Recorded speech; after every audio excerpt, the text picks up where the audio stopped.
अगर एक घर में दो भाई है, एक भाई अनपढ़ है, एक भाई पढ़ा लिखा है। एक भाई पढ़ लिख के वकील बन गया, बड़ा पोस्ट में चला गया, और एक भाई जो अनपढ़ है गांव का काम कर रहा है, खेती बाड़ी का काम कर रहा है, जानवर संभाल रहा है, इस तरह के काम में व्यस्त है। तो दोनों का लाइफ स्टाइल क्या रहेगा? जो खेती करने वाला भाई है उसका लाइफ स्टाइल, जो एडवोकेट बन गया उसका लाइफ स्टाइल क्या होगा? भाई चेंज होना चाहिए ना, होना चाहिए। चलिए इसी दोनों भाई के कहानी के बारे में सोचते हैं हम लोग। दोनों भाई बड़ा खुशी से आनंद से रह रहा था। छोटा भाई जो था कम पढ़ा लिखा था, मतलब साक्षर था लेकिन पढ़ा लिखा नहीं था। वो घर का काम जो है खेती बाड़ी करना, घर का जानवर को संभालना उसका काम था। और जो बड़ा भाई है सुबह में अपना घर का काम करता था, खेती बाड़ी, और टाइम जो होता था 10-11 का बीच में फिर ऑफिस चला जाता था, कोर्ट चला जाता था, क्योंकि एडवोकेट था, उसका काम तो ज़्यादा कोर्ट कचहरी में होता है। और दोनों भाई बड़ा खुशी आनंद से अपना जीवन बिता रहे थे। दोनों का अच्छा था, दोनों का परिवार था, दोनों का फैमिली अच्छा चल रहा था, दोनों ज्वाइंट में जी रहे थे। और यह खुशी देखकर एक पड़ोसी बूढ़ी को रहा नहीं गया। बूढ़ी लोग हमेशा घर फोड़ने के बाद सोचती है ना, हर गांव में हर पड़ोसी में ऐसा देखने को मिलता है। तो छोटा भाई से वो बूढ़ी ने एक सवाल किया और पूछा कि बेटा तुम दिनों दिन बहुत पतला दुबला होते जा रहा है, क्या है, टेंशन है क्या? ओ तब बूढ़ी अपने से बात बना के बोली, बेटा तुम बहुत काम करते हो बेटा, इसलिए तुम पतला दुबला हो गया। देखो तुम्हारा भाई कितना है, मतलब अजीब है, तुम्हारे पर ध्यान नहीं देता है। सुबह निकल जाता है, मस्ती से रहता है, उधर ऑफिस में पैसा कमाता है, तुमको देता है, और तुम जो काम कर रहा हो उसका तो सब हिस्सा ले रहा है वो खेती बाड़ी वाला। यह बात सुनकर छोटा भाई सोचने लगा, थोड़ा सा कन्फ्यूजन आया उसके पास कि हाँ ये तो बोल रही है दादी, सही बात बोल रही है।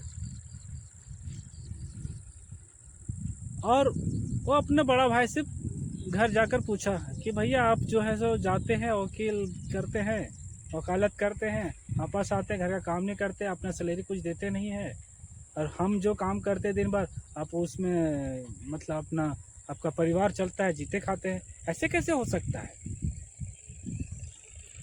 तो बड़ा भाई सोचा पहले कभी ऐसा नहीं बोलता था, ऐसा क्यों बोला?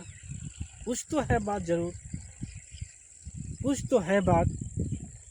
इस बात को समझने के लिए जो एडवोकेट था थोड़ा चुप रह गया और खामोश होकर के कुछ नहीं किया, उसका बात को इग्नोर कर दिया। फिर दूसरा दिन भी भाई बोला, रिपीट किया। दूसरे दिन वो बूढ़ी मिली, बोली बेटा कुछ बात बोला भाई से? बोला हाँ दादी बोले थे। कुछ नहीं बोला, चुपचाप रहा, चला गया। दादी फिर उसमें मिर्ची लगा दी, देखा उसको फायदा है इसलिए नहीं बोलेगा, चुपचाप रहेगा, और तुम सीधा साधा है, भोला भाला है, एकदम बेवकूफ़ के जैसा है, सारा काम कर लेगा घर का और उसको फिर सारा देगा उसमें हिस्सा। तुम्हारा पैसा से तुम्हारा जो घर का जो खेती का बाड़ी का जो होता है, साग सब्जी राशन चावल, वो खाता पीता है, ऐसे मौज करता है, तुम उसका पूरा खर्चा उठाता है, अपना वो इनकम तो नहीं दे रहा है।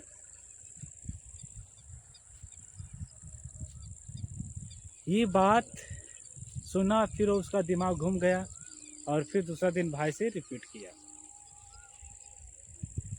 बोला ठीक है, रिपीट किया। भाई बोला कि भैया अब से हम बैल गरू नहीं चराएंगे, आप जाइए घर का जो है बकरी गाय बैल अब सारा संभालिए, खेत वगैरह भी संभालिए, हम भी कुछ करेंगे, हम भी टाइम से ऑफिस जाएंगे और टाइम से ऑफिस आएंगे। बोला क्या करेगा बताओ? बोला हम करेंगे कुछ, हमको पैसा दो, कुछ बिजनेस करेंगे। तो दूसरा दिन से उसका छोटा जो बड़ा भाई था वो कुछ नहीं बोला, इग्नोर किया उसके बात को।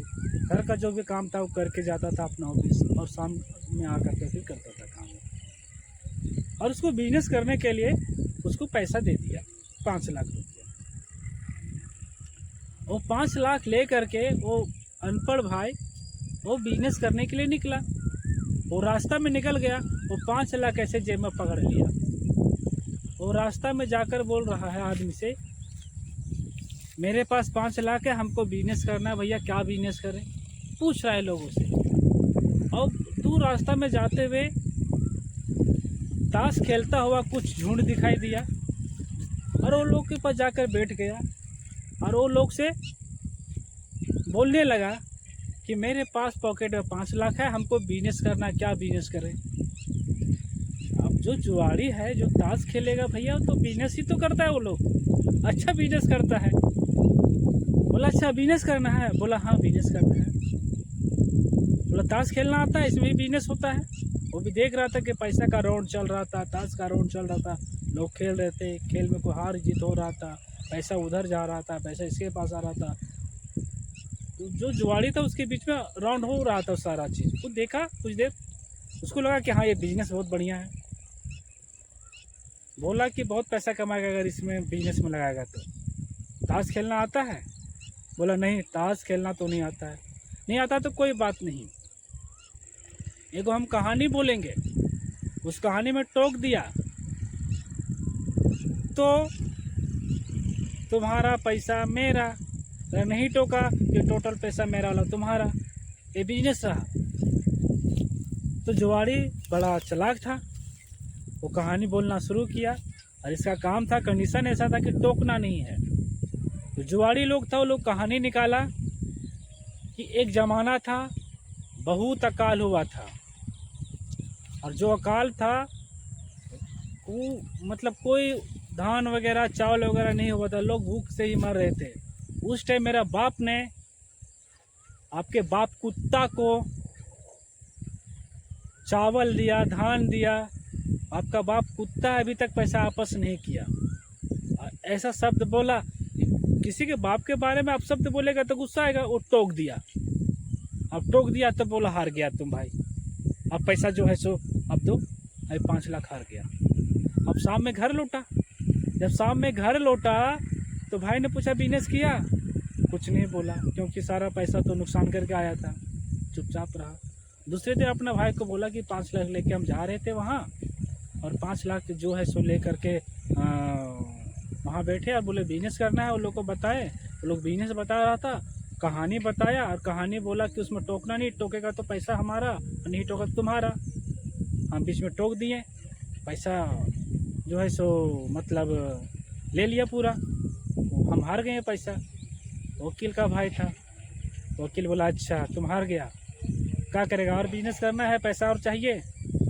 बोला नहीं भैया अब बिजनेस नहीं करेंगे, हम खेती बाड़ी ही करेंगे, अब नहीं करेंगे। बोला 5 लाख नुकसान होगा सो कौन भरेगा? और वो एडवोकेट था, पढ़ा लिखा था, वो भी समझ गया था माजरा। बोला ठीक है। दूसरा दिन जो वकील भाई था उसी के रूप में गया अनपढ़ बन के, वो भी जेब में पैसा रख लिया और बोला जा कर के तो वहीं जुआड़ी लोग से कि हमको बिजनेस करना है भैया, मेरा जेब में 5 लाख रुपया है, कोई बिजनेस बताइए ना। जुआड़ी जो था फिर बोला कि आज मुल्ला तो फंसा है बहुत बढ़िया, कल वाला मुल्ला। जुआड़ी लोग बोला कि ठीक है, एक कहानी बोलेंगे, कहानी में अगर तुम टोक दिया तो पैसा हार जाओगे, अगर नहीं टोका तो जीत जाओगे। तो वकील बोला कि कहानी कौन बोलेगा? जुआड़ी लोग बोला हम बोलेंगे, तुमको सुनना है, बीच में कुछ नहीं टोकना है। वकील बोला नहीं, कहानी हम बोलेंगे और सुनना तुमको, और तुमको नहीं टोकना है। जुआड़ी बोला ठीक है बोलो कहानी। वकील साहब ने कहानी चालू किया और बहुत अच्छा कहानी चालू किया कि मेरा घर में एक गधा था, गधा को चराने ले गए, गधा ने चरा और बरगद का दाना खा लिया, और बरगद का दाना खाया और खाने के बाद उसका पेट से बरगद का पेड़ निकला, और बरगद का पेड़ जो था बहुत बड़ा हो गया, और गधा भी घूम रहा है तो पेड़ भी घूम रहा है, और पेड़ के ऊपर हमने मिट्टी डाला, और मिट्टी डाला तो मिट्टी डालकर उसमें पूरा फसल लगाया, और उसी साल अकाल हुआ। जो पानी पड़ता था वो नीचे नहीं आता था, पानी पड़ता था वो हमारा बरगद पेड़ में ही रह जाता था। इसलिए हमारा ही धान हुआ। धान हुआ तुम्हारा बाप को, चोर को, कुत्ता को पैसा धान बहुत दिया मेरा बाप, लेकिन तुम्हारा बाप ने आपस नहीं किया। तुम्हारा बाप कुत्ता है। अब जुआरी ने टोक दिया।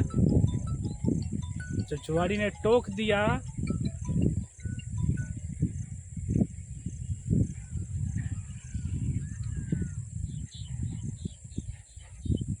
जुआरी ने टोक दिया,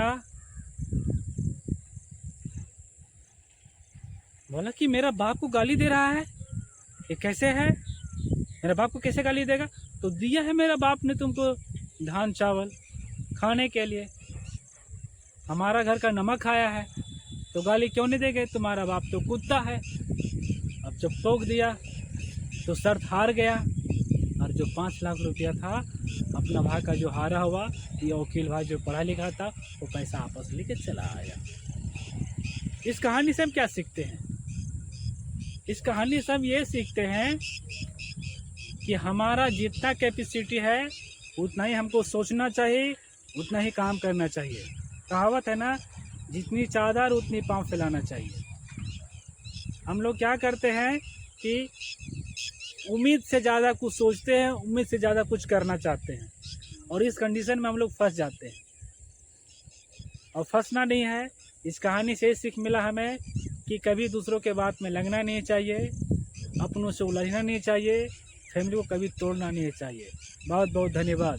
इस कहानी के साथ अपने बात को मैं विराम करता हूँ, और अंतिम समय में कहना चाहता हूँ कि भाई हमारा जो कहानी सुन कर के आपने जो सीखा है, जो एंजॉय किया है, अब सब्सक्राइब कर दीजिए ना थोड़ा।